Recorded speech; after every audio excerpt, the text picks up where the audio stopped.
тамакты же болбосо нанды көп жейбиз да. Нан эле жей беребиз, нан жейбиз, эртең менен да түштө дагы, кечинде дагы нан жейбиз. Буга көнүп калабыз. Көнүп калуу менен нандын курамында, бүгүнкү ундардын курамында пайдалуу витаминдер дагы жок, эч нерсе жок. Ал жакта бир гана углеводдор, углеводдор дагы кичине зыяндуу, өзүнүн курамында эч кандай пайдасы жок болгон углеводдор болгондуктан алар биздин калорияны көп берет, жана пайдасы жок. Ошол калорияны да туура иштетиш үчүн бизге көптөгөн пайдалуу азыктар керек. Алар анын курамында жок. Жалаң камыр тамак жей берүү менен биз ушинтип зыянын алып келебиз.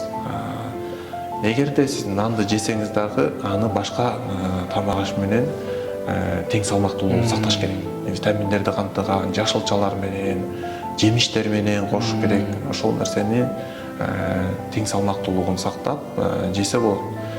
Бирок көбүнчө нанга, камыр тамакка басым жасаган жакшы эмес. Бирок 100% камыр тамакты токтотуп коюу баардык адамга сунушталбайт. Негизи адамдар жешибиз керек ал тамактарды. Пайдалууларын, пайдалуу унду, пайдалуу нандарды алып жесек дагы өтө жакшы болот.